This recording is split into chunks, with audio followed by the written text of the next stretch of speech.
इस शहर में हमारे कुछ स्टूडेंट्स हैं जो बहुत अच्छी पोजीशन पर हैं। नूतन का प्रोग्राम पेश करने के लिए हमें मदद दी है और हमने उनसे मदद ली ताकि हम नूतन को इस शहर के सामने बहुत अच्छे तरीके से पेश कर सकें। ये चाहते हैं कि नूतन बिटिया की कला, इनकी प्रतिभा समक्ष कला प्रेमियों के सम्मुख आ जाए। इनका नाम हो, इनकी ख्याति हो, इनकी कीर्ति हो, बस यही पंडित जी की इच्छा है और उसी के लिए प्रयास कर रहे हैं। जाओ बेटा सरस्वती, नूतन को सजा कर लेकर आओ। जी गुरुजी। अब लेकिन आपने वादा किया है मुझसे कि कल आप मुझे मेरे पापा के बारे में सब कुछ सच सच बताएंगे। बताएंगे ही नहीं, तुम्हें मिलवाएंगे भी। हो सकता है कि तुम्हें उन्हें जानने का भी मौका मिले। मतलब यह बेटी कि पंडित जी कभी झूठ नहीं बोलते। यदि इन्होंने वचन दिया है कि तुम्हें तुम्हारे पिताजी से कल मिलवाएंगे तो अवश्य मिलवाएंगे, अन्यथा इन्हें आश्रम छोड़कर जाने की क्या आवश्यकता थी। बेटी पिछले न जाने कितने वर्षों से समाज कल्याण के लिए इस आश्रम में रह रहे हैं, परंतु आज ये प्रस्थान कर रहे हैं। जिस संकल्प के साथ पंडित जी तुम्हें लेकर जा रहे हैं, बस इनका साथ देना और ये मानकर चलना कि पंडित जी से बड़ा तुम्हारा कोई शुभ चिंतक नहीं है बेटी, कोई नहीं। देखिए, मैं इस शहर में रहना नहीं चाहती हूँ, तो फिर आप लोग बार बार प्लीज ये सब मत बोलिए आप दोनों। बेटी ऐसा क्यों कहती हो? तुम्हें इस शहर के सबसे उच्चतम शिखर पर पहुंचना है। और अब साधु बाबा ये ऐलान इस तरह से करते हैं कि झनक भी चकित रह जाती है। जहाँ उसे नहीं रहना है वहीं उसे रहना पड़ेगा, पर क्यों? इस शहर की पहचान तुम्हारी नृत्य कला से होगी।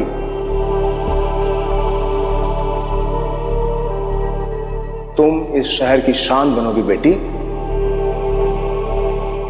ऐसी निराशाजनक बातें ना करो। देखो, सरस्वती सिर्फ एक नृत्यांगना ही नहीं है, बहुत अच्छी मेकअप आर्टिस्ट भी है। इसके हाथ में वो जादू है, ये इंसान को नीचे से ऊपर तक ऐसा सजाती है कि कोई पहचान नहीं सकता। जब ये तुम्हें अच्छे से सजाएगी ना, तब तुम्हें भी कोई नहीं पहचान पाएगा बेटा।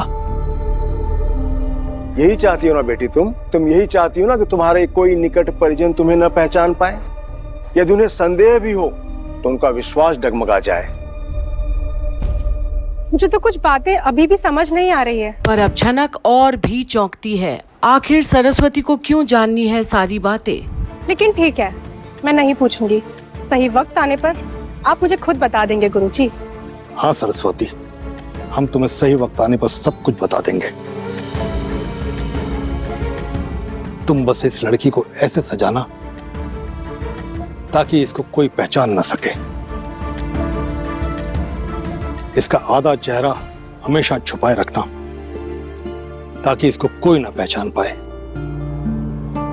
नृत्य के बाद भी इसका ऐसा मेकअप करना ताकि इसके जानने वालों को भी लगे कि वो ऐसी लड़की को जानते हैं जिन्होंने उसका सिर्फ नृत्य देखा है।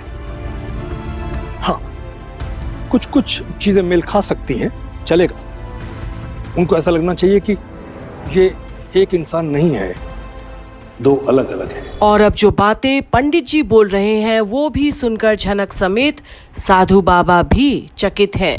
पंडित जी बहुत दूर तक का सोच रहे हैं। पर मुझे इतना सब कुछ क्यों करना पड़ रहा है? अगर इस शहर से ही मैं चली जाऊंगी तो सारी मुश्किलें ही खत्म हो जाएंगी, है ना? ना बेटी ना, ऐसा नहीं हो सकता।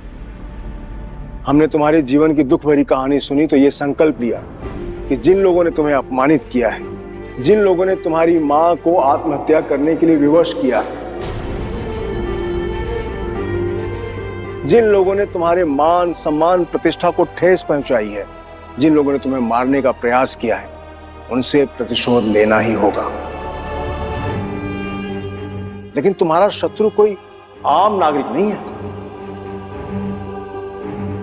वो बहुरूपिया है, बहुरूपिया। और अब ये सुनकर झनक हैरान है कि आखिर ऐसा कौन है जो उसके पीछे सालों से पड़ा है, जो खत्म कर देना चाहता है उसकी वजूद। और उस बहुरूपिया से लड़ने के लिए हमें रणनीति बनानी होगी।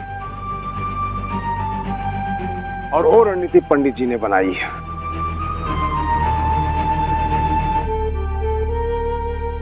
और एक बात हम पुनः बोल रहे हैं कि गुरुजी से बड़ा तुम्हारा कोई शुभचिंतक नहीं है। ये जो भी कर रहे हैं मात्र तुम्हारी भलाई के लिए कर रहे हैं। तुम अपने दिल पर ज्यादा बोझ मत लो। तुम सिर्फ नृत्य का अभ्यास बहुत अच्छे से करो। अपनी जवानी के दिनों में हमने जो अपने स्टूडेंट्स को सिखाया है वही ज्ञान हमने तुम्हें दिया है। तुम्हें बहुत दिल से परफॉर्म करना होगा बेटा। अपना सब कुछ देना होगा। जितना जरूरी ये है उतना ही जरूरी सब कुछ है। तुम सिर्फ हम पर भरोसा रखो। और अब जाकर झनक को थोड़ा चैन आता है कि उसे ये सब अपनी अतीत के खातिर भी करना पड़ेगा ताकि उनको बेनकाब कर सके जो उसके साथ, उसकी माँ के साथ गलत करते आए हैं। और मात्र कुछ दिनों की ही बात है बेटी, तब तक कोलकाता में रहो, उसके पश्चात चली जाना। मैं रहूंगी यहाँ बाबा, जैसा आप लोग बोलेंगे वैसा ही करूंगी, लेकिन अपनी पुरानी जिंदगी में वापस नहीं जाऊंगी। क्योंकि जिन लोगों को मैं जानती थी उन लोगों को लगता है कि अब मैं इस दुनिया में नहीं रही हूं। अब मैं चाहती हूँ वो इस झूठ को ही सच मान ले। अब मैं जाने अनजाने में उनकी जिंदगी में हलचल नहीं लाना चाहती हूँ, दखल अंदाजी नहीं करना चाहती हूँ। वो लोग जैसे अपना जीवन व्यतीत कर रहे हैं बस वैसे ही जीते रहे। इसलिए तुम्हें अपने आप को बदलना होगा बेटी, ताकि कोई तुम्हें पहचान ना पाए। जी पंडित जी, ऐसा ही होगा। और अब जाकर झनक को पूरा विश्वास हुआ है कि जो कुछ भी हो रहा है वो उसी के भलाई के लिए है और उसे ये सब करना पड़ेगा क्योंकि जिन सवालों का जवाब वो सालों से ढूंढ रही है, अब जाकर ये डांस फंक्शन के जरिए से उसे सारे सवालों का जवाब मिलेगा। तो अब आगे क्या होगा ये भी देखने के लिए आप बने रहिए कंप्लीट बॉलीवुड पर, जहां आप देख रहे हैं झनक की सारी अपडेट्स।